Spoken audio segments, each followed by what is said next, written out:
요한복음 18장 1절에서 18장부터는 15장에서 17장까지는 이제 예수님이 세우시는 공동체가 어떤 공동체인가에 대한 얘기를 했었죠.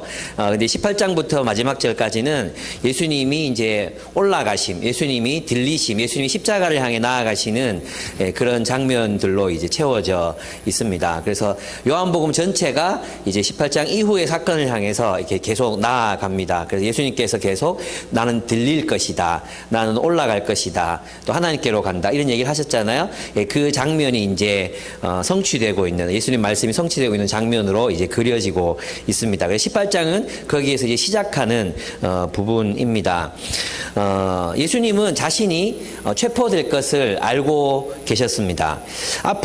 그런데 앞으로 일어날 체포와 또 처형을 피하지 않으시고 그것을 오히려 주도적으로 성취해 가시는 장면, 부득이하게 체포당하시고 또 어쩔 수 없이 죽으시는 것이 아니라 체포를 스스로 당하시고 스스로 십자가에 오르시는 것으로 요한은 이제 이 예수님의 죽음을 그리고 있습니다. 그러면 체포와 처형을 피하지 않으시면서도 그렇다고 해서 당대의 불의한 권력자들에게 맞서지도 않으십니다. 오히려 십자가의 죽음을 향해 당당하게 자발적으로 걸어가십니다. 오늘 본문에 나타난 이 예수님은 정말 당당하기 그지 없습니다. 군대 앞에 서 있지만 무기를 든 칼과 몽둥이와 횃불을 든 그런 이제 군대 앞에 서 있지만 그 군대들보다 더 군대처럼 그들 앞에 서서 당당히 제자들을 보호하시고 또 그들 앞에서 당당히 자신이 누구이신지를 밝히십니다. 예수님은 이제 제자들에게 하실 말씀과 기도를 다 드리시고 난 뒤에 체포당하실 것을 아시면서도 제자들과 자주 함께 모이던 장소, 기드론 맞은편에 있는 동산으로 들어가셨습니다. 그러니까 그 체포 때문에 그분의 일상적인 루틴이 달라지지 않았습니다. 예수님은 자신의 일상, 자신의 하나님을 섬기는 그 일상, 제자들과 함께 하는 일상을 거기 가면 잡힌다. 이거 알고 계시잖아요. 유다도 알고 있는 장소라고 쓰고 있으니까. 그럼에도 불구하고 자신의 그 일정을 바꾸시지 않고 그곳으로 들어가십니다. 그러니까 얼마나 당당하시고 전혀 불안해하시지 않으시는 그런 모습을 여기서 볼 수 있습니다. 예수를 체포하기 위해 제자였던 유다가 로마의 군사들과 성전 경비대를 이끌고 나타났을 때에도 예수님은 전혀 분노하시거나 또는 당황하시거나 불안해하시지 않으시고 오히려 그들 앞으로 나서서 그들을 놀라게 하십니다. 누구를 찾느냐고 물으시고 나사렛 예수를 찾는다고 하니까 내가 그다 이 말에 오히려 놀라 뒤집어져 자빠진 사람들은 그를 잡으러 왔던 군인들이었습니다. 무장한 군인들이 그 앞에서 쫄고 있는 장면을 우리는 여기서 목격할 수 있었습니다. 반면 우리는 어떻습니까? 우리의 모습을 보면 삶의 작은 위기들 앞에서 몸을 벌벌 떨고 당황스러워하고 얼굴을 붉히고 분노하고 좌절하고 또 분노하기를 반복하는 것이 우리들의 모습입니다. 만약 우리 앞에 이런 검찰과 경찰관들이 곤봉을 들고 나타났다면 쫄릴 것 같지 않습니까? 두려울 것 같습니다. 그러나 예수께서는 당당히 그들 앞에 서십니다. 예수님은 어떻게 이 부당하고 부조리한 권력의 횡포 앞에 그리고 배신자인 제자, 그 제자였던 사람의 그 배신 앞에서도 저리도 침착하고 당당하실 수 있으셨을까요? 그분은 전혀 불안해하지 않으시고 당황하지 않으시고 그렇게 당당하게 서 계실 수 있으셨을까요? 그것은 예수님께서 철저히 말씀에 복종하셨기 때문입니다. 예수님은 하나님의 말씀에 순종하는 삶을 사는 것, 그분에게 주어진 사명을 이루는 것 외에는 그분을 움직일 수 있는 것은 아무것도 없었습니다. 그분은 오직 말씀에 복종했기 때문에 세상에 저항하는 모습으로 나타나실 수밖에 없었고 그 세상에 저항하는 그런 모습 때문에 고난을 당하시고 죽으실 것이었지만 그는 전혀 위축되지 않으셨습니다. 그분의 유일한 관심은 말씀에 대한 복종과 제자들에 대한 뜨거운 사랑과 그리고 이 땅에 하나님 나라의 새로운 질서를 가지고 오시겠다는 사명의식, 이것 때문에 그는 불안해하지 않고 살아가실 수 있었습니다. 이것은 오늘날 우리가 이 세상을 살아가면서 불안을 느끼고 힘들어하고 또 당황스러워하고 위기감을 느낄 때가 많잖아요. 그래서 떨 때가 많잖아요. 그런 삶을 사는 우리들에게 우리가 어떤 삶을 지향하고 살아가야 되는가를 어떻게 하면 불안해하지 않고 살아갈 수 있는가를 말씀하시는 그런 장면이기도 합니다. 오늘 본문은 세 단락 정도로 이제 나눌 수 있습니다. 그죠? 그래서 1절에서 3절, 여기에다가 12절에서 14절을 붙일 수 있어요. 그래서 예수를 체포하러 온 사람들이라고 이렇게 한 단락을 묶을 수 있고, 두 번째 단락은 4절에서 11절까지의 내용입니다. 체포하러 온 사람들과 관계 속에서 예수님이 행하셨던 말씀과 행위들이 거기에 이제 나타납니다. 그리고 마지막에는 이제 베드로의 모습이 나타나죠. 베드로가 예수님을 보호하기 위해서 어떤 일들을 했는가, 또 그 베드로의 행위를 우리가 어떻게 봐야 되는가, 이런 내용들이 이제 나타납니다. 먼저 예수를 체포하러 온 사람들 한번 살펴보겠습니다. 1절에서 3절에서 요한이 강조하고 있는 건 뭐예요? 로마 군대와 성전 경비대가 합력해가지고 힘을 연합해가지고 예수를 잡으러 왔다. 이것을 이제 강조해서 쓰고 있습니다. 유다가 그 군대를 이끌었던 사람이 길을 안내했던 사람은 바로 유다였습니다. 유다가 로마 군대 병사들과 그리고 성전 경비병들을 데리고 등불과 횃불, 무기를 들고 예수를 체포하기 위해서 나타났습니다. 유다의 배신은 이제 정치적인 배신이었던 것이 분명합니다. 그는 예수님을 메시아라고 잠시 동안 인정하고 따랐지만, 예수님께서 세우시는 나라가 권력을 통한 지배의 나라가 아니라 십자가를 통한 사랑의 나라라는 사실을 이제 듣고는 그것으로는 유대 민족을 안위할 수 없다. 유대 민족을 안전하게 지킬 수 없고, 또 유대 민족이 기대하는 그런 어떤 강대한 하나님 나라, 이제 강대한 나라, 그런 나라를 세울 수 없다고 믿었습니다. 그리고 결국은 대제사장들이 생각했던 그 어떤 목표, 그게 뭐였죠? 유대 민족의 안위였죠. 유대 민족의 안위.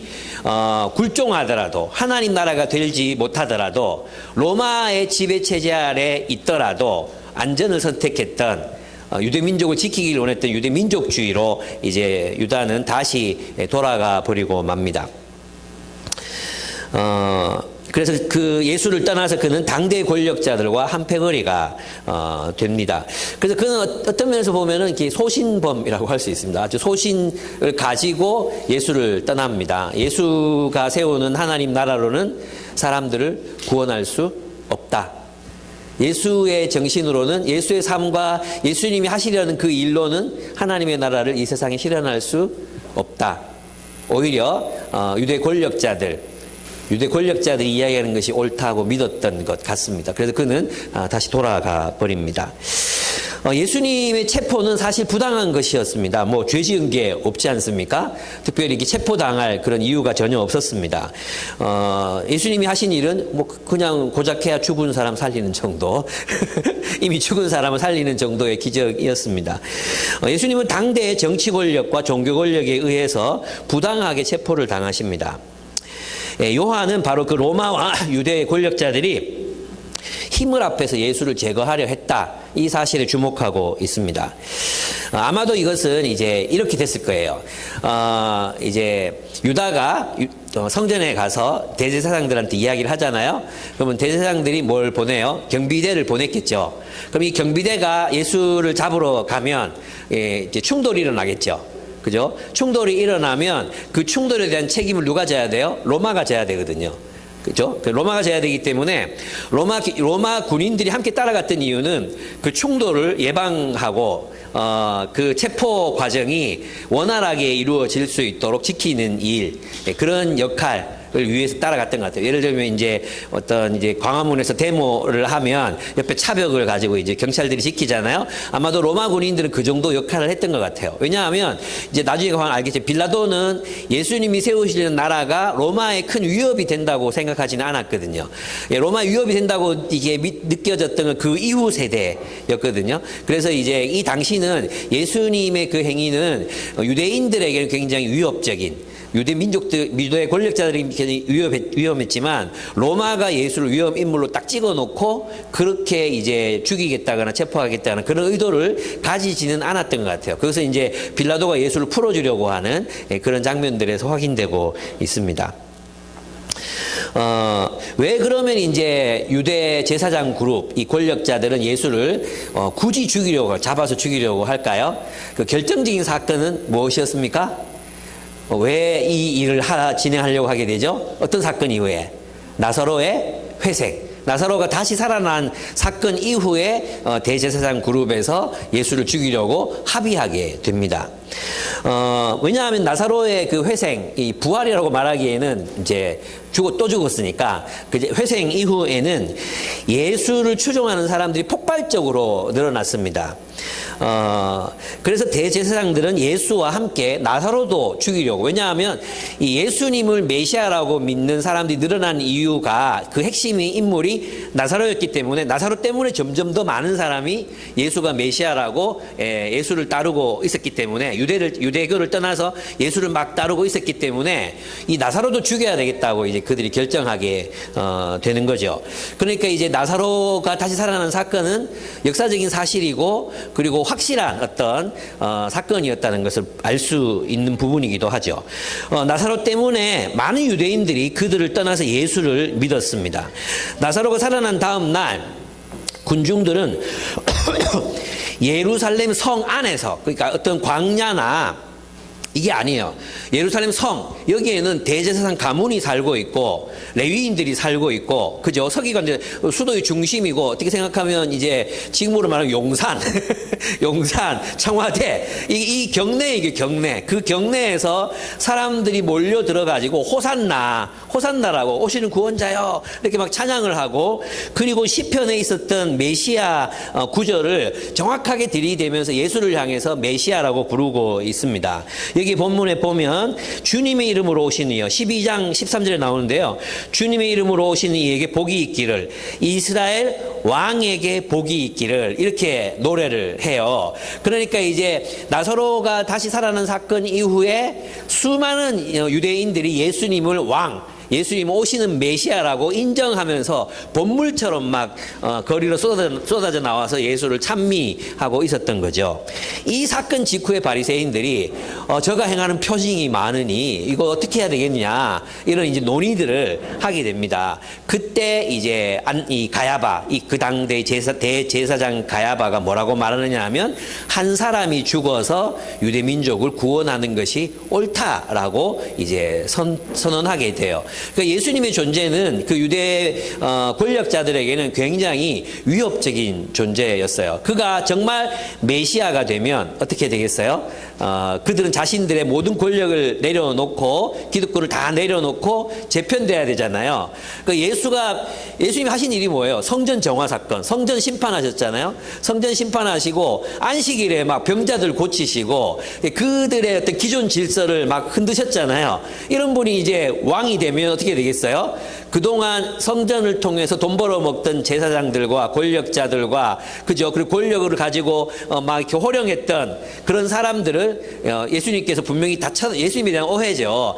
다 처단하실 거다, 이런 어떤 오해가 분명히 있었던 것 같아요. 그들은 자신들의 기득권을 잃어버릴 것에 대한 두려움 때문에 예수를 죽이기로 결의하고 실행합니다. 예수를 잡아오라고 시키는 거죠. 그렇습니다. 그런데 이제 이 사람들이 예수를 잡아다가 어디로 갑니까? 대제사장 가야바의 집이 아니고 가야바의 장인인 안나스의 집으로 데리고 갑니다. 안나스는 한 1년 7개월 전쯤에 로마에 의해서 해임된 대제사장이었어요. 그럼에도 불구하고 가장 고령이었기 때문에 이제 여전히 영향력을 행사하고 있는 실질적인 권력자가 바로 안나스 대제사장, 구대사장이었다고 할 수 있습니다. 그들이 왜 예수를 죽이려고 했을까요? 그들은 왜 예수를 죽이려고 합니까? 예수님은 그들의 지배 체제에 순응하지 않으시고 오직 하나님의 뜻만을 행하셨기 때문입니다. 그러니까 하나님의 뜻을 행하면 세상에 저항하는 모습으로 나타날 수밖에 없다는 것입니다. 여러분, 이건 예수님뿐만 아니잖아요. 지난번 우리가 에버하르트가 쓴 빨간 책 부서진 사람이라는 자서전이 있었잖아요. 거기에 보면은 교회가 교회답게 살았어요. 그죠? 공동체로 살고 나누면서 살고 또 나그네들 대접하고 그리고 뭐 가난하고 약한 사람들을 섬기는 아주 정상적인 인간다운 삶을 살고 있었는데 히틀러 정권이 들어서면서 어떻게 해요? 그 교회를 핍박하잖아요. 흩어져라고, 다른 곳으로 가라고 이렇게 이제 말하게 되잖아요. 명령하게 되잖아요. 그게 무슨 말이냐 하면 우리가 이 세상에서 하나님의 말씀을 따라 사는 삶이 복종이죠. 복종. 보네포의 이 자서전 복종하는 삶은 세상에 저항하는 모습으로 나타날 수밖에 없다는 것입니다. 세상이 너를 찍어내지 못하게 하라. 그죠? 이게 로마서의 말씀이잖아요. 세상이 너를 찍어내지 못하게 하라. 세상에 순응하지 마라. 세상을 거슬러 올라가라. 그죠? 이 모든 말씀이 다 똑같은 말씀이라고 할 수 있습니다. 그러니까 세상에 저항하기 위해서 저항하는 게 아니라 하나님 말씀을 따라 사는 삶은 자동적으로 어떤 모습을 띌 수밖에 없어요?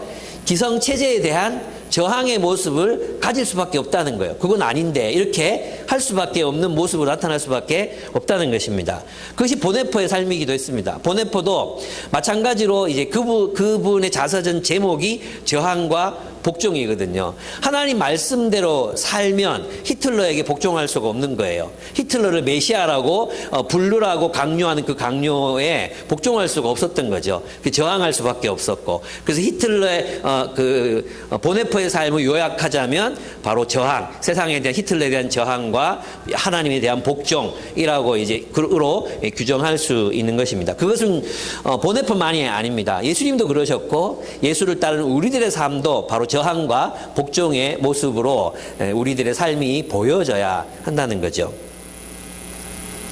그렇습니다. 예수님의 삶과 가르침 그리고 사역은 그들의 지배체제를 흔들어 놓았습니다.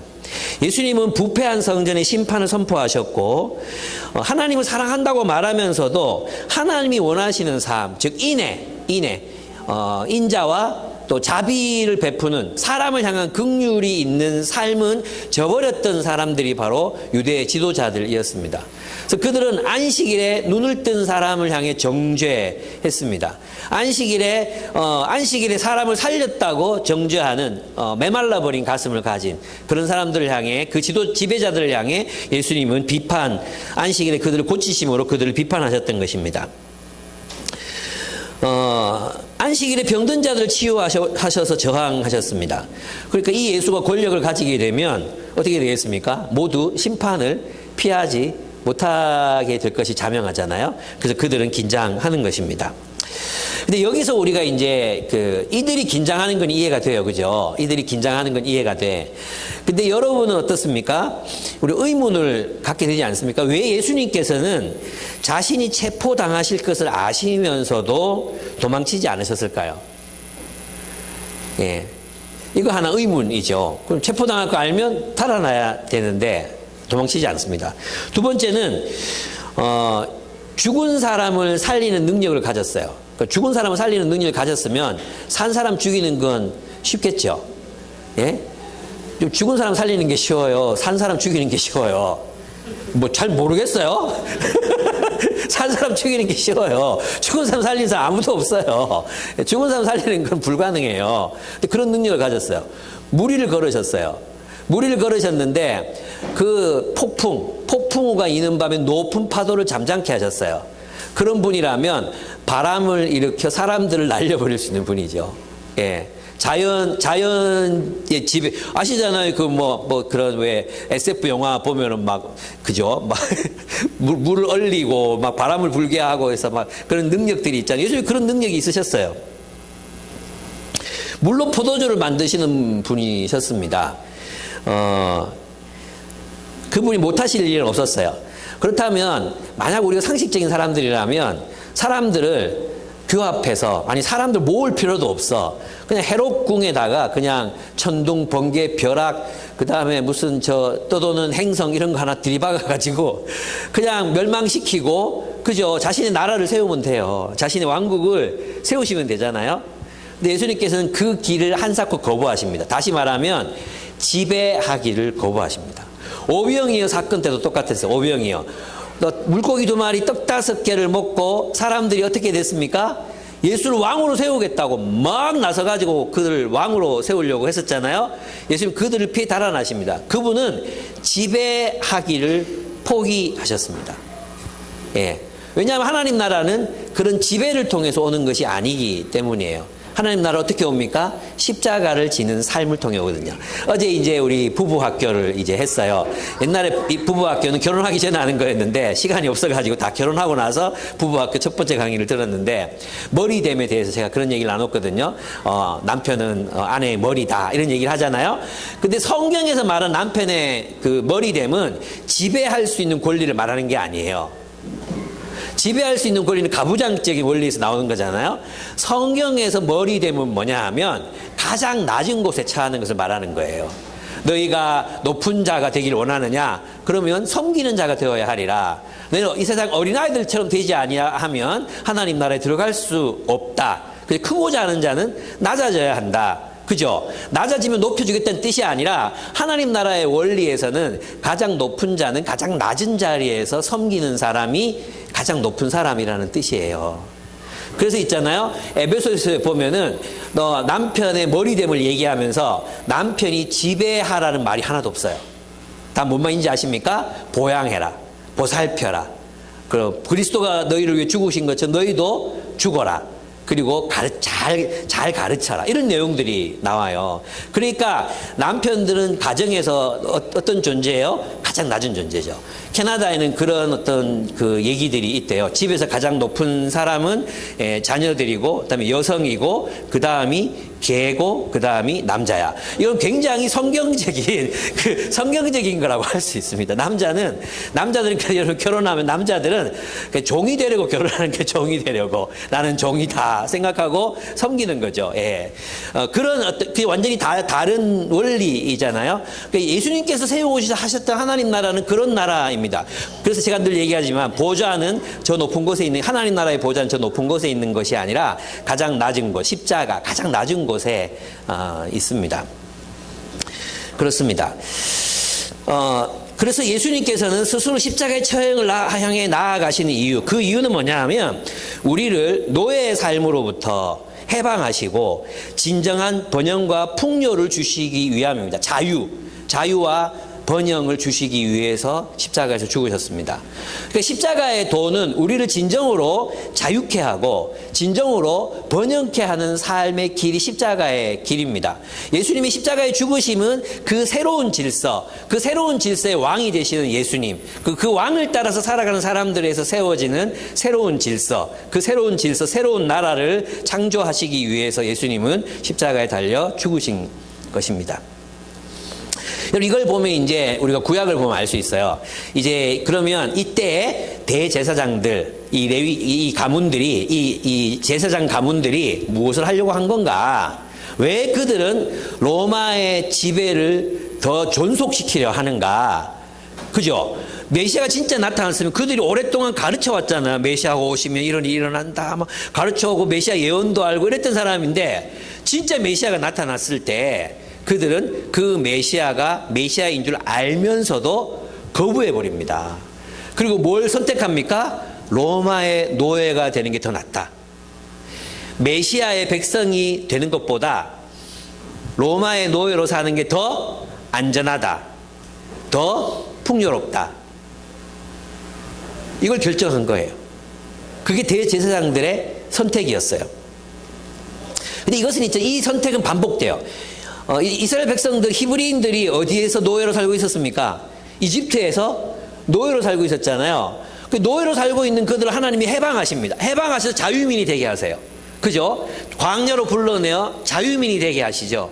자유민이 된 그들에게 하나님 주신 계명이 뭐였습니까? 네 하나님 사랑하고, 그리고 그 하나님 때문에 내 이웃을 네 몸과 같이 사랑해라. 사랑의 백성으로, 사랑 때문에 자유로운 백성, 사랑을 위해서는 그 아무것도 필요하지 않은, 그게 사랑만이 있는, 사랑을 위한 섬김, 약자들에 대한 돌봄, 그런 어떤 진정한 의미에서 참으로 번영하는 나라를 세우시기 위해서 주님이 그들을 이집트에서 구원하셔서 해방하셨거든요. 그렇죠? 그런데 광야 40년 기간을 제외하고는 이스라엘 백성들이 무엇을 선택합니까? 예, 가나안 땅에 들어가서 왕 달라 그러는 거예요. 왕 달라고, 왕을 달라고. 이게 무슨 뜻이에요? 다시 노예가 되겠다는 거예요.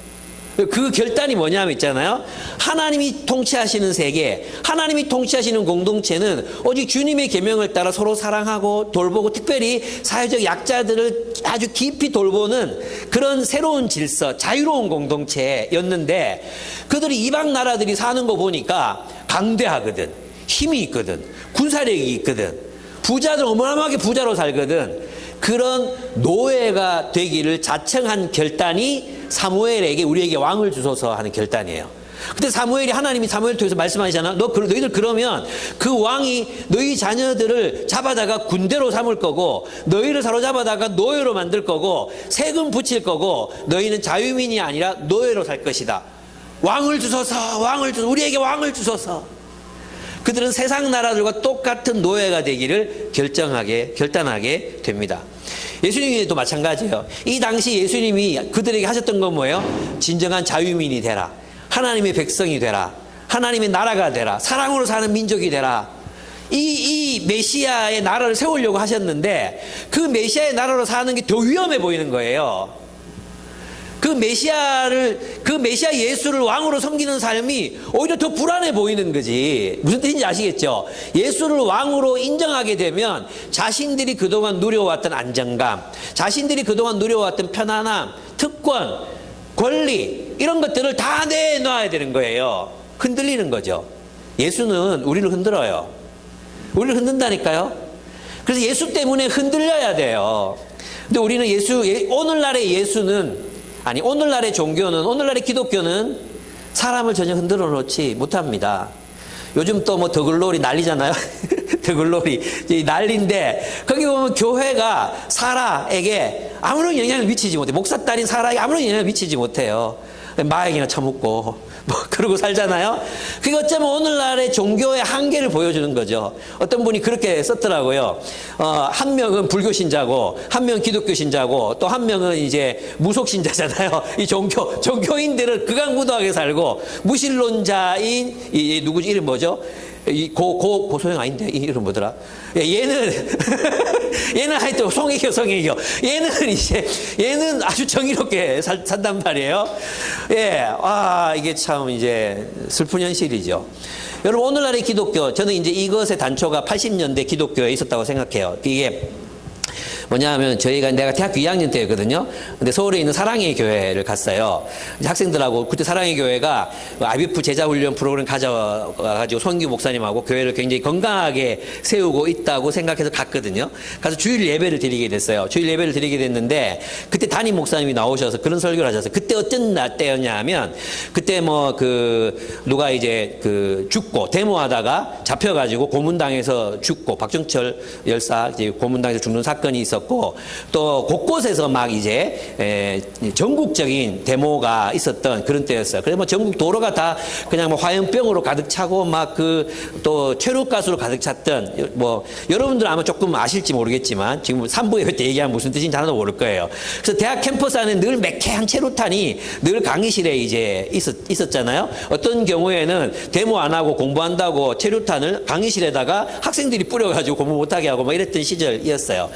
그런 시절에 저희가 사랑의 교회를 방문했는데, 담임 목사, 사랑의 교회 서초구 강남 한복판에 있거든요. 근데 거기서 담임 목사님 뭐라고 말씀하셨냐 하면, 여러분, 강남 부자들이 앉아있는 그곳에서 여러분 불안하시죠? 하나님이 여러분을 지키십니다. 이렇게 얘기했어요. 저는 그때 졸다가 갑자기 잠이 깼어요. 대학생들이 지금 죽어가고 있고, 노동자 농민들이 지금 권리를 찾겠다고 데모하고 있고, 사람들이 막 잡혀가고 곤봉에 맞고 감옥에 갇히는데, 그 강남 부자들 앞에 놔두고 여러분 불안하시죠? 주님이 여러분과 함께 하십니다. 평안하십시오. 그게 한국 기독교예요. 한국 기독교는 전혀 사람들을 흔들어 놓지 못했어요. 부자들을 흔들어 놓지 못했어요. 진짜 복음이 들려졌다면 위기감을 느꼈어야 할지도 몰라요. 어쩌면 부자들은 이 복음을 듣고 와, 내가 잘못 살았구나 회개하는 사람들, 근데 반대하는 사람들, 저거는 아니지 뭐 이렇게 그런 사람들 이렇게 나눠져야 했을지도 몰라요. 근데 우리는 그래서 예수님께서 부자가 천국에 들어가기가 낙타가 바늘길 통과하는 것보다 어렵다 말씀하신 거예요. 왜 그렇습니까? 복음을 들으면 우리가 안전하다고 믿었던, 내가 안전하기 위해서 쌓아놓았던 것, 내가 안전하기 위해서 확보했던 그 모든 것들이 흔들리는 경험을 할 수밖에 없거든요.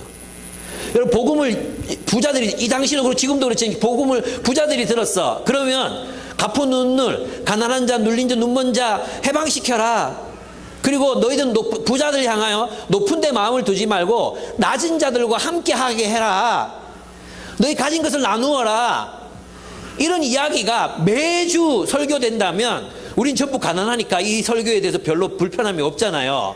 통쾌함을 느끼잖아요. 근데 진짜 부자들이 이 얘기를 듣는다면 이 교회 못 다니겠다 이런 생각 들 거 아니에요. 그죠? 그래서 몇 명 나가기도 했지만 그렇게 들 거 아니에요. 저는 그래서 내가 복음을 잘 전했다고 생각하는 거죠. 예. 아닌가? 예. 저는 맞다고 생각합니다. 그런데 있잖아요. 문제는 뭐냐 하면 그 복음이 우리를 흔들어야 된다는 거예요. 우리도 역시 마찬가지로 이 세상 지배 체제 속에서, 우리가 살아가는 이 세상 체제 속에서 나를 안전하게 만들고 나를 안전하게 구축하고, 그래서 있잖아, 하나님을 자유롭게 섬기고 진리를 따라 사랑하고 또 주님이 말씀하신 대로 삶을 살기 위해서 사랑을 위해 자유로운 존재, 우리는 그 자유로 주님이 우리를 부르셨는데 우리는 오히려 돈의 노예로 살기를 자청하고 있지 않은가.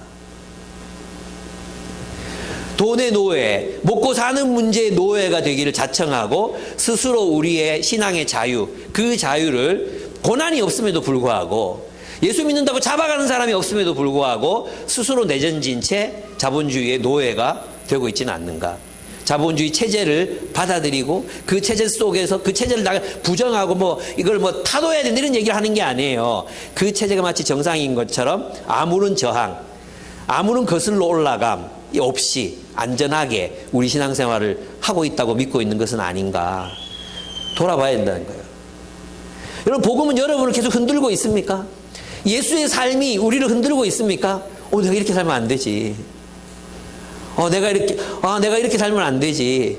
이런 자각, 이런 어떤 성찰, 이런 것들이 말씀을 통해서 계속 일어나야 되는데, 그냥 말씀을 보면 주님이 나와 함께 하십니다. 친구 같은 예수님, 늘 거기에만 머물러 있는 거예요. 거기에만. 예수님과 동행한다는 것은 사자와 동행한다는 뜻입니다. 그 사자가 우리를 집어삼킬지도 몰라요. 예. 그렇습니다. 예수는 우리의 삶을 흔들어 놓습니다. 특히 부자와 권력자들의 삶을 흔듭니다. 그들을 부자로 살게 하는 것, 그것은 이 세상 지배 체제이기 때문입니다. 예수를 믿으면 예수를 왕으로 섬기는 삶을 살아야 합니다. 그 삶은 사랑으로 섬기는 삶이요, 이 세상의 약자들을 해방하는 삶이며, 가난한 자들과 같은 마음으로 섬기며 사는 삶이 주님이 원하시는 그런 자유의 삶, 하나님이 원하시는 삶이기 때문입니다. 그러나 오늘날의 예수는, 즉 우리가 우리의 변질된 가르침 속에서 만나게 되는 예수는 아무도 흔들지 않습니다. 안전을 약속합니다. 우리가 예수님의 말씀, 우리는 오직 예수를 따라 사는 사람들입니다. 그냥 그 말씀에 순종하며 살면 됩니다. 그 이후에 우리가 죽고 사는 문제는 주님께 달린 것입니다. 그냥 우리는 말씀에 따라 순종하면 돼요. 예. 내가 내 안전을 위해서 스스로 노예가 될 필요는 없어요. 예. 세상 사람들하고 똑같이 살아야 될 필요는 없다는 말입니다. 그래서 살아요. 왜? 주님이 우리를 인도하시기 때문입니다. 그 말씀, 예수의 말씀에 순종하여 살면 됩니다. 그 복종의 삶은 세상에 대한 저항입니다. 세상을 거슬러 사는 여러분은 곧 곤란과 고난을 받게 될 것입니다. 그러나 두려워하지 마십시오. 주님이 여러분을 지키십니다. 누구를 지킵니까? 말씀을 따라 살기를, 순종하기를. 그 위기와 혼란의 상황 속에서도 사랑을 선택하는 사람의 삶을, 사명을 따라 살기를 결단한 사람의 삶을 주님이 지키십니다.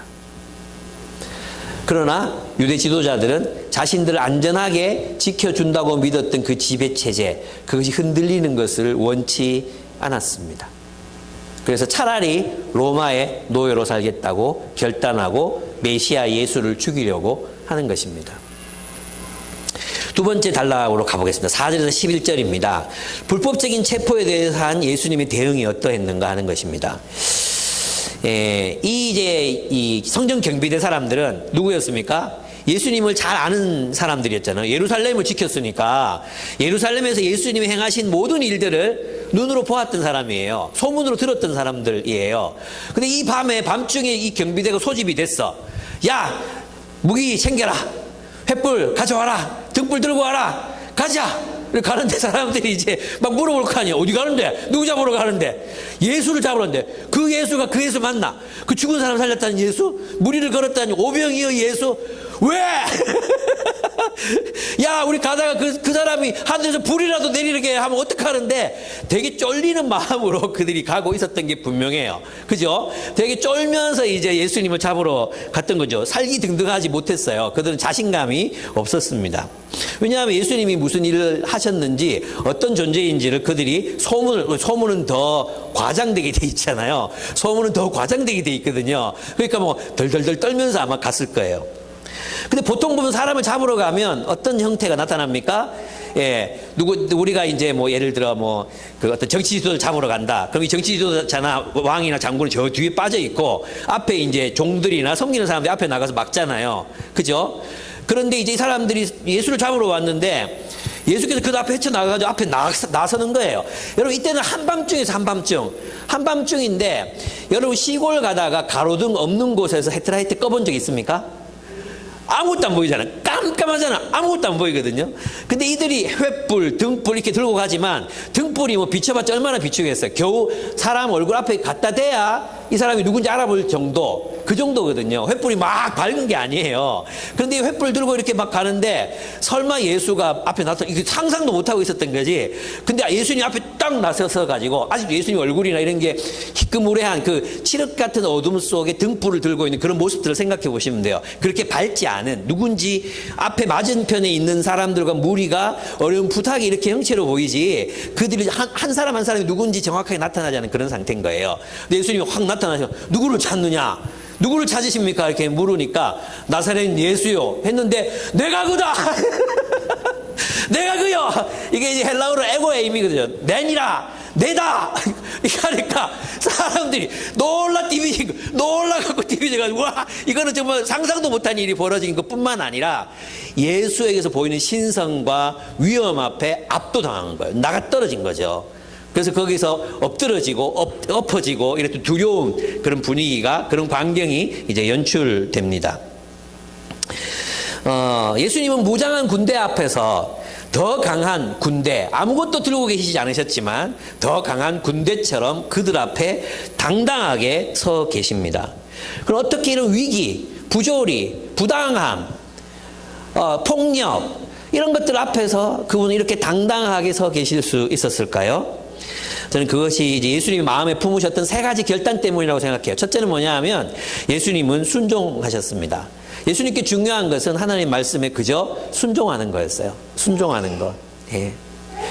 그분의 미래, 그분의 십자가에 달려 죽으시고 나서 어떻게 될지 다 누구에게 달린 거예요?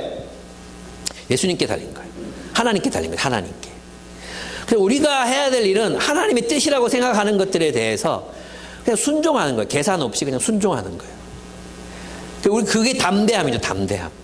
내 운명은 주님이 나의 운명을 좌우하신다. 그죠? 주님이 나의 운명을 좌우하신다. 내가 할 일은 순종하는 것이다. 이게 우리를 강하게 만들어요. 그래서 여러분 있잖아요. 세상 속에서 내가 이렇게 하면 저 사람들이 나를 어떻게 생각할까? 내가 이렇게 행동하면 이거 중요하지 않아요. 내가 어떨 때는 있잖아요. 내가 하나님 뜻대로 살아도 욕먹어요. 욕먹는 거 두려워하지 마세요. 예, 여러분들이 그리스도인으로는 닦게 살잖아요. 그 욕먹어요. 내가 착하고 선하게 산다고 사람들이 나를 욕하지 않는 게 아니에요. 그러니까 이기적으로 살자. 이것도 아니에요. 중요한 건 뭐냐 하면 하나님의 뜻을 분별하고 자유롭게 사는 거예요. 이게 자유예요, 자유.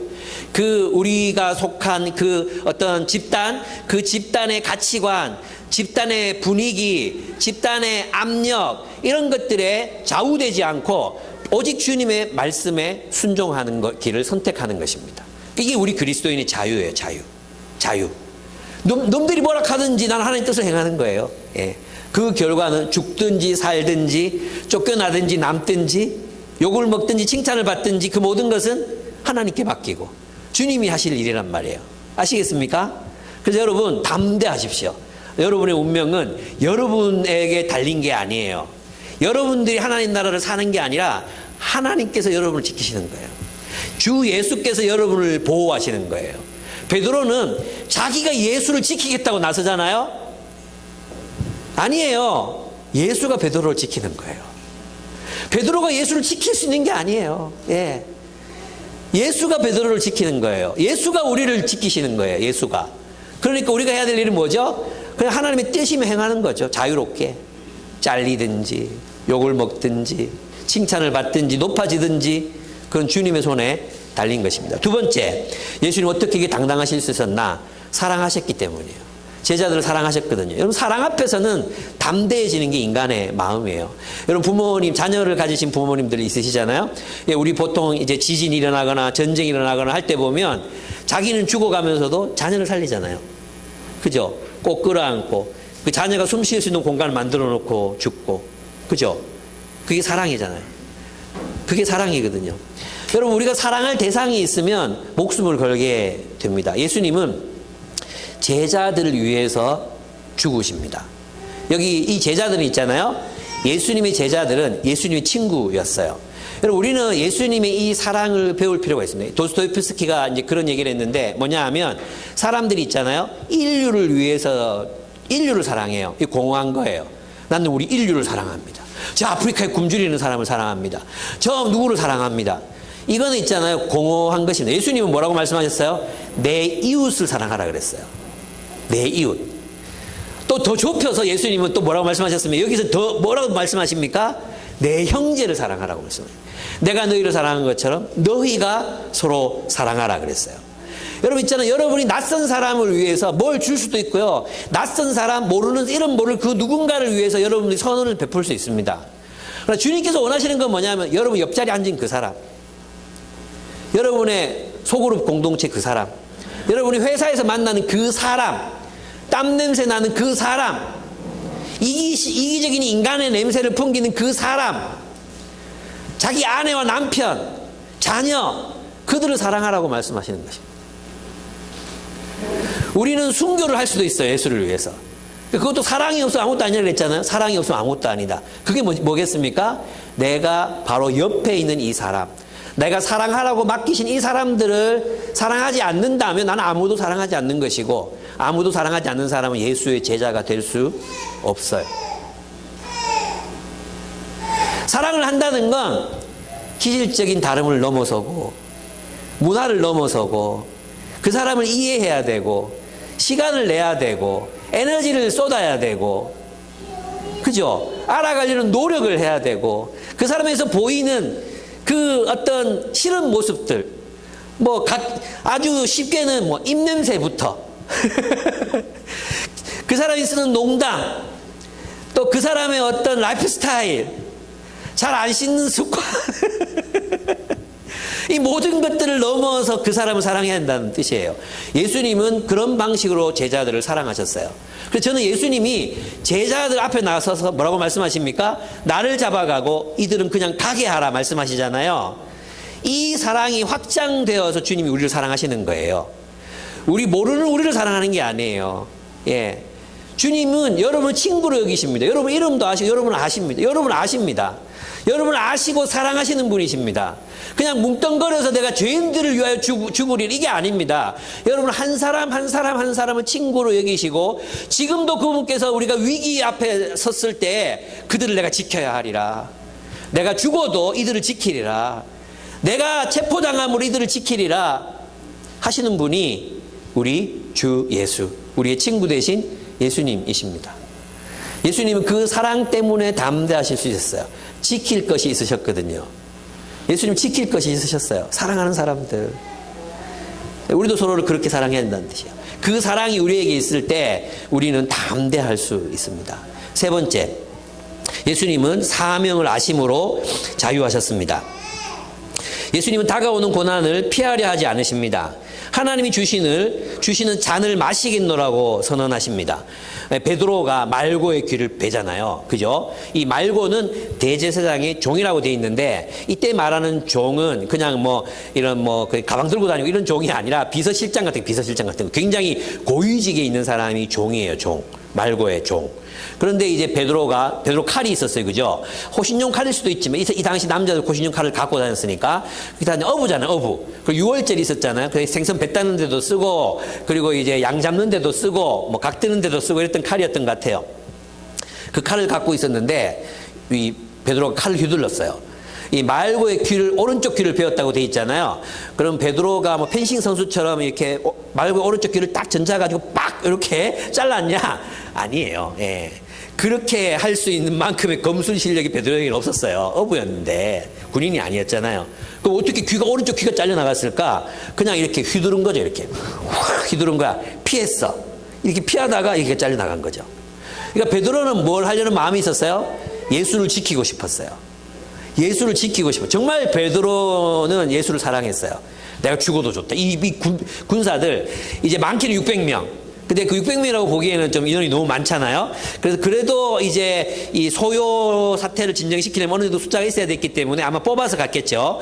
그럼 적어도 한 60명에서 100명 정도 가지 않았을까요? 제자들을 제압하고 이렇게 하려면 아마 아주 굉장한 숫자가 갔을 것 같아요. 그랬는데 거기서 이제 예수님께서는 그 칼을 내려놓아라. 요한복음에는 말고의 귀를 붙여주셨다는 얘기가 안 나와요. 그죠? 다른 복음서에 나오는데 어쨌든 그렇게 붙여주시고, 그래서 아마 베드로가 그 당시 현행범으로 체포당하지 않았던 이유가 말고의 귀가 붙었기 때문이 아닐까, 이렇게 상상해 볼 수 있습니다. 어쨌든 그랬습니다. 그리고 칼을 집어넣어라. 그리고 내가 하나님이 내게 주시는 이 잔을 받아 마셔야 된다고 말씀하시잖아요. 이 잔이 뭐예요?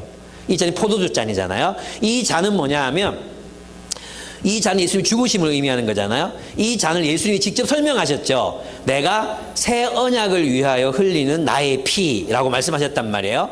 그러면 예수님이 받아 마신 이 잔은 무엇의 탄생을 전제하고 계시는 것입니까? 새 언약의 공동체의 탄생. 즉 교회의 탄생을 말씀하시는 거죠. 교회의 탄생. 하나님의 십자가의 질서로 세워지는 새로운 공동체의 탄생. 그것을 탄생시키는 것이 나의 사명이다. 이걸 아셨거든요. 아셨기 때문에 죽으실 수 있었어요. 그분의 죽음, 십자가 가장 낮은 곳에서 가장 낮은 죄수로 죽으시는 그 죽음을 통해 새로운 하나님 나라의 질서가 세상에 도래. 예수님이 왕이 되시는 거예요. 그럼 그 이후에 우리 예수를 믿는 사람들은 그 예수를 따라서 어떻게 해요? 예수를 따라서 주님의 새로운 질서, 십자가의 사랑의 질서를 살아가는 사람들이 우리가 되는 거죠. 그죠? 그게 이제 에베소서 5장에 나와요. 같이 한번 찾아보겠습니다. 에베소서 5장, 남편과 아내 본문에서 나오는 거예요. 한번 찾아보겠습니다. 5장 26절에 5장 26절. 25절부터 한번 보겠습니다. 25절.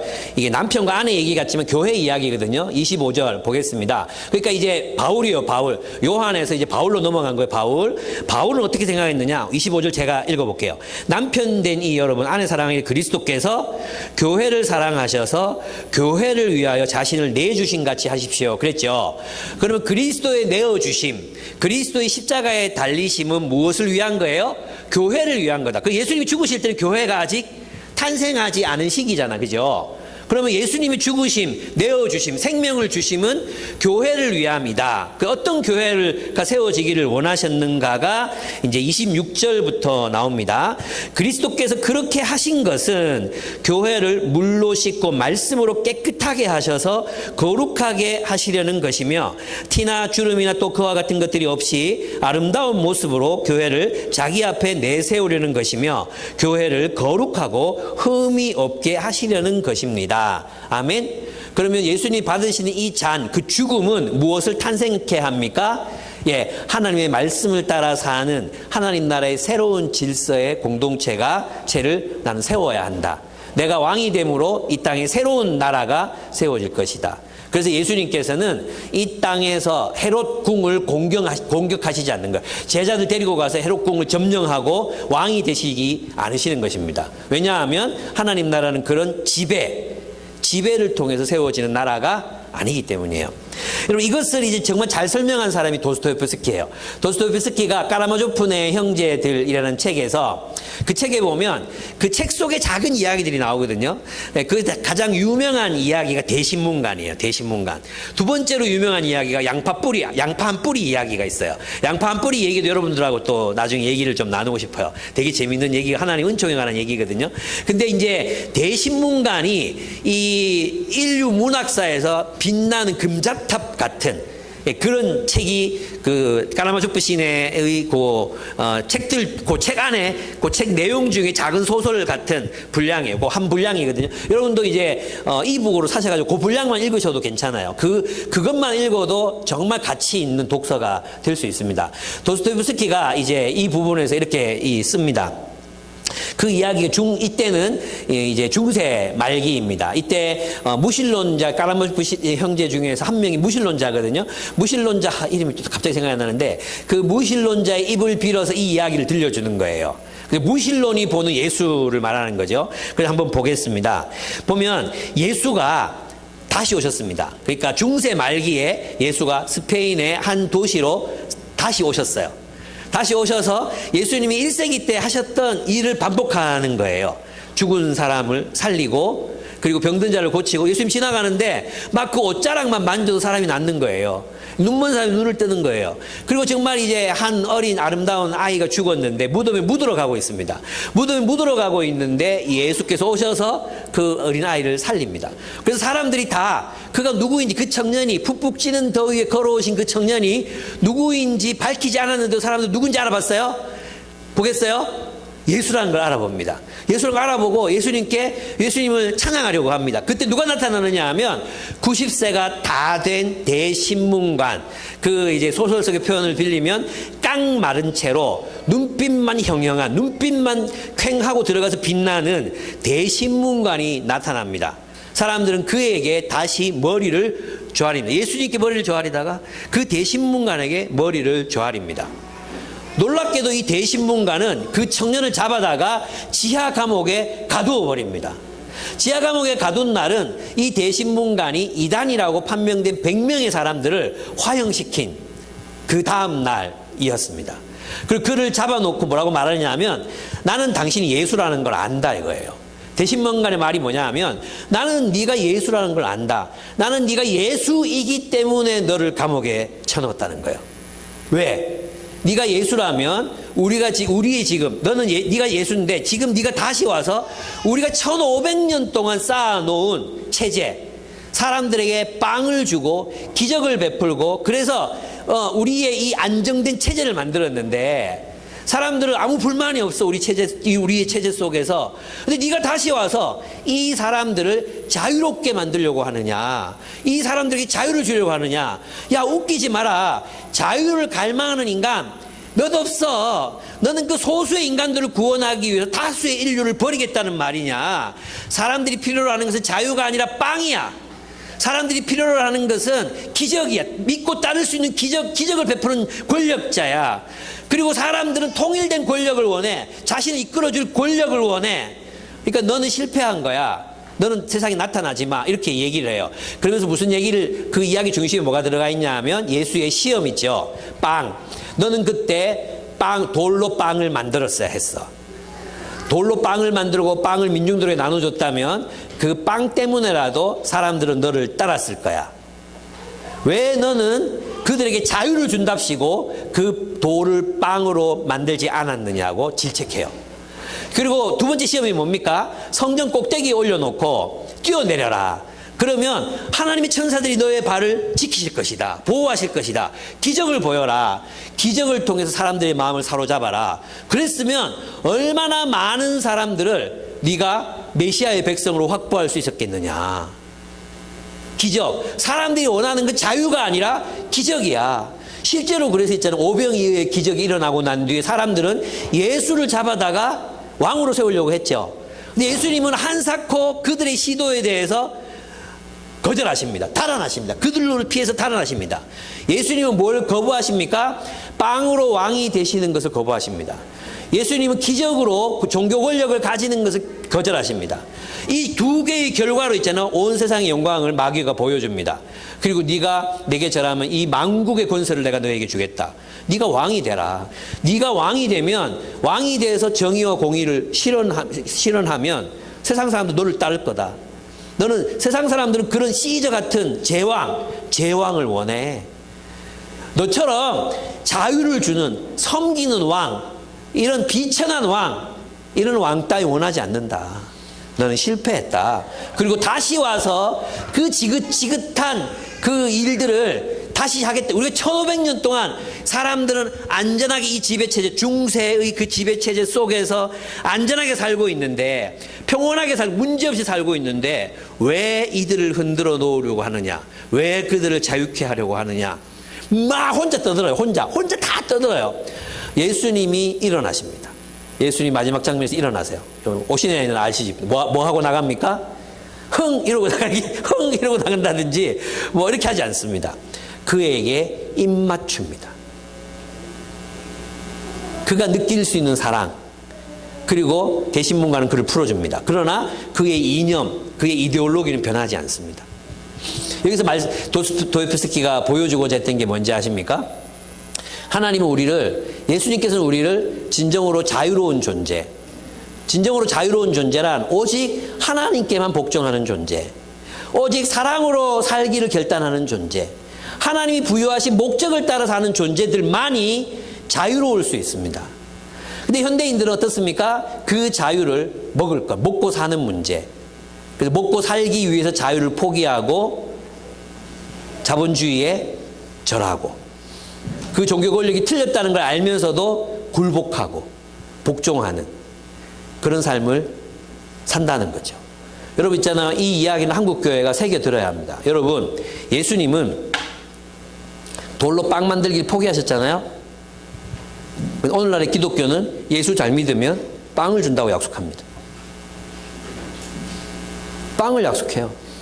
예수 잘 믿으면 네가 잘 되고 자식들 잘 되고 유학 가고, 그리고 갔다 와서 뭐 잘 살 수 있다. 유학 가서 갔다 와도 잘 살 수 있는 건 옛날 말이 됐지만, 그죠?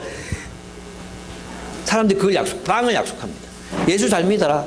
그럼 형통한다. 교회는 기적을 보여주려고 합니다. 사람들의 마음을 사로잡기 위해서 기적이 날마다 일어나야 된다고 강조합니다. 지금도 기적을 바라는 사람들이 많습니다. 말씀을 버리고 예언 받느니 뭐 어떤 초월적 경험을 하고 이런 것들을 사로잡힌 사람들이 많습니다. 그 결과로 이단들이 또 저렇게 많이 횡행하는 것입니다. 사람들은 자신의 자유를 그냥 교주들에게 막 갖다 바칩니다. 수만 명, 수십만 명의 이단들이 지금도 청년들의 삶을 사로잡고 있습니다. 교회도 마찬가지입니다. 권력의 빌부터 권력의 시녀가 되고, 권력을 통해서 자신들의 복음적 영향력을 확대하려고 합니다. 권력을 통해서. 조금에서 또 총선 다가오죠. 그러면 이제 또 가짜 뉴스, 교회 권사들 방, 장로들 방을 통해서 가짜 뉴스 기독교를 휩쓸 겁니다. 왜 그렇습니까? 권력을 가져야 복음의 영향력을 가질 수 있다고 믿는 거예요. 고지를 점령해야 저 아래 것들을 다스릴 수 있다고 믿는 것입니다. 자신들의 철저한 기득권을 포기하려 하지 않습니다. 예수님은 빵도 포기하시고 기적도 포기하시고 권력과 영광도 포기하셨는데, 오늘날의 교회는 빵과 기적과 영광을, 권력을 추구합니다.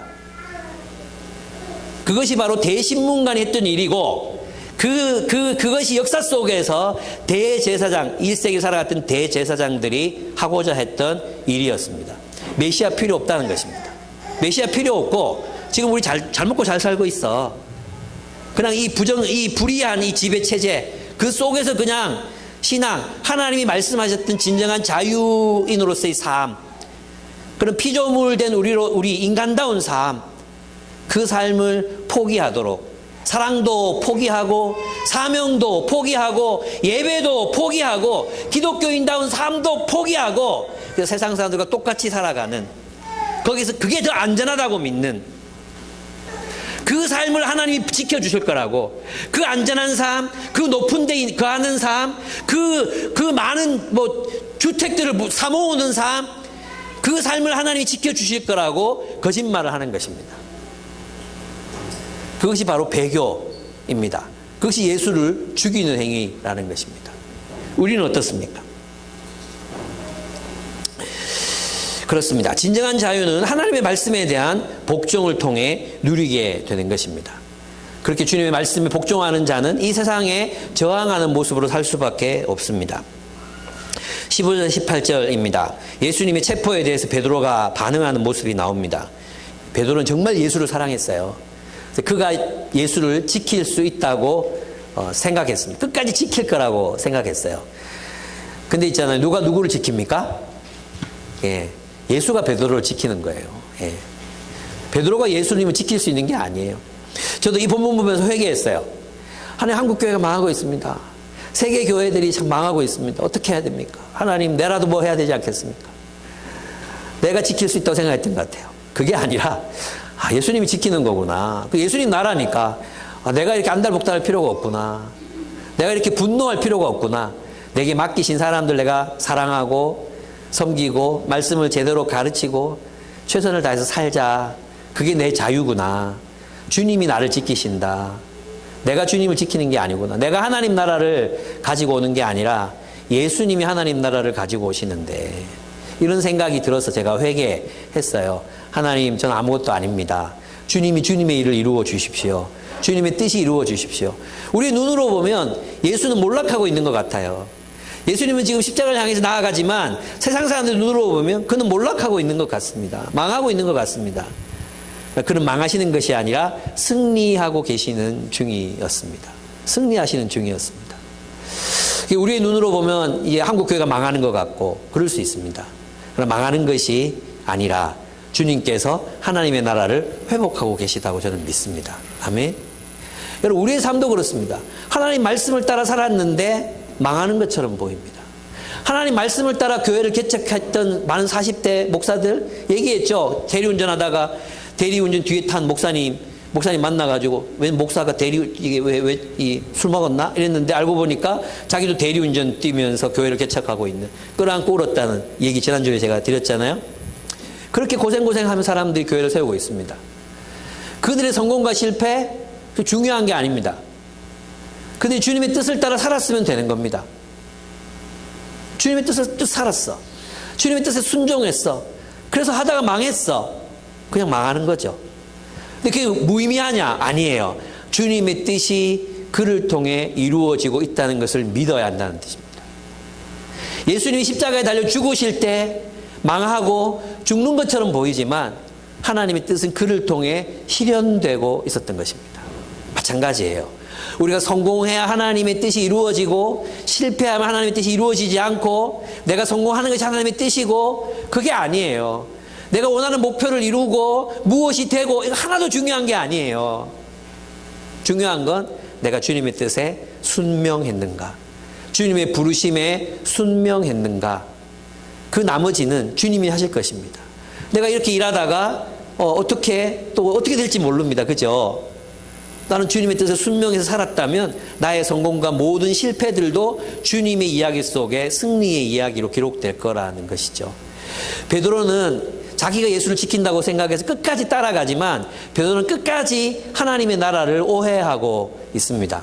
놀랍게도 이 베드로의 이야기는 훗날 아름다운 회복의 이야기가 됩니다. 베드로전서를 보면 베드로만큼 십자가를 많이 이야기한 사도가 없거든요. 베드로만큼 십자가를 많이 얘기한 사도가 없어요. 베드로는 십자가의 그 원리를 철저하게 이해합니다. 그리고 그 원리로 교회를 세워갔습니다. 그게 베드로전서입니다.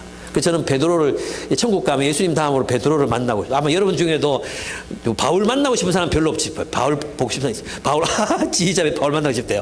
좋아요. 예, 좋은 생각. 바울처럼 사세요. 예. 나는 베드로가 제일 보고 싶어요. 베드로 어떻게 생겼을까? 막 이렇게 궁금해요. 예, 베드로 만나고 싶은데. 예, 그렇습니다. 우리도 마찬가지입니다. 우리도 실패할 수 있습니다. 하나님 뜻을 때때로 오해합니다. 그리고 주님은 사랑하죠. 근데 오해할 수 있습니다. 그리고 우리가 주님 안에 있다면 우리의 이야기는 주님 안에서 회복의 이야기가 될 거라고 저는 믿습니다. 이제 이 시 한 편을 읽고 저 오늘 말씀을 마치려고 합니다. 저항과 복종의 삶을 살아갔던 보네퍼의 시입니다. 이 시를 쓰고 얼마 지나지 않아 그런 형장의 이슬로 사라집니다. 아마 30대를 못 넘기고 죽었죠. 38에 죽었나? 아마 제가 알기로는 그런데 그가 이 유명한 시, 여러분도 아마 한 번씩 들어보셨을 시를 씁니다. 나는 누구인가 라는 시입니다. 그리고 철저하게 저항과 복종의 삶을 살았는데 제가 한번 이 시를 읽어보겠습니다. 이것은 이제 그가 감옥에 잡혀서 기록한 시입니다. 나는 누구인가? 사람들은 자주 나에게 이렇게 말했지. 영주가 자신의 성체에서 나오는 것처럼 태연하고 쾌활하며 확고하게 감방에서 나온다고. 나는 누구인가? 사람들은 자주 나에게 이렇게 말했지. 내가 명령하는 것처럼 자유롭고 친절하며 분명하게 나를 지키는 간수들과 이야기를 나눈다고. 얼마나 멋진 남자의 모습입니까? 예수님의 모습 같지 않습니까? 나는 누구인가? 사람들은 나에게 이렇게도 말했지. 승리에 익숙한 자처럼, 늘 승리한 자처럼 침착하고 미소를 지으며 자랑스럽게 불행의 날들을 견디고 있다고. 여기 사람들이 보는 보네퍼의 모습이었습니다. 나는 진정 다른 사람들이 말하는 그런 사람인가? 혹은 내 자신이 알고 있는 자에 지나지 않는가? 새장 속의 새처럼 불안해하고 그리움에 지쳐서 병들고 목을 졸린 것처럼 숨을 쉬려 발버둥 치고 색채들, 꽃들, 새들의 노래를 그리워하며 따뜻한 말들과 인간의 접근을 갈구하며 자의성과 사소한 모욕에 분노로 떨고 위대한 것을 기다리다 낙심하며 무한히 멀리 있는 친구를 그리워하다 낙담하며 기도하고 사색하며 창작하는데 지치고 공허해하며 모든 사람과 작별하는 가운데 허탈해하고 의기소침해하지 않는가? 나는 누구인가? 전자일까? 후자일까? 오늘은 이런 인간, 내일은 저런 인간일까? 나는 동시에 양자일까? 사람들 앞에서는 위선자며 자신 앞에서는 경멸해야 할 소심한 자일까? 혹은 아직 내 안에 있는 것은 이미 얻은 승리 앞에서 무질서하게 도망치는 패배한 군대와 같은 존재일까? 나는 누구인가? 고독한 물음이 나를 비웃는다. 내가 어떤 사람이든 오 하나님, 당신은 나를 아십니다. 나는 당신의 것입니다. 이것이 저는 예수님의 기도였다고 생각합니다. 예수님이 마지막 순간에 그분은 하나님의 것이 되기로 결단하시고 군대 앞에 서시고 재판정에 담대한 군인처럼 서셨습니다. 우리도 마찬가지입니다. 우리를 불안하게 만드는 세상, 부당하고 불합리한 세상, 불공정한 세상 속에서 위기를 느끼고 불안함을 느끼고 살아가지만 우리는 누구입니까? 우리는 하나님의 것입니다. 하나님의 것이기 때문에 하나님의 뜻대로 살 수 있습니다.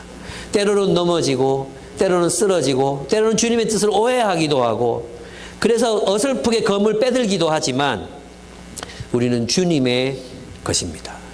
우리가 성공하든지 실패하든지 십자가에서 죽든지 우리가 원하는 꿈을 이루든지 이루지 못하든지 부자가 되든지 가난한 자가 되든지 중요하지 않습니다. 사람들이 나를 당당하다 부르든지 내가 내 자신이 하는 연약함 속에 휩싸이든지 중요하지 않습니다. 우리는 주님의 것입니다. 나는 하나님의 것입니다. 나는 하나님의 것입니다. 그러므로 그 하나님, 그 친구들을 살리기 위해서 나를 잡아가라. 이들은 자기의 길을 가게 해야 했던 그 예수님은 우리는 그 예수를 알고 그 예수가 나를 알기 때문에 그 주님은 우리를 모른다 하실 수 없고 우리를 이끌어 지키시고 보호하시고 이 길을 걷게 하실 것입니다. 여러분은 누구에게 속하셨습니까? 함께 기도하겠습니다.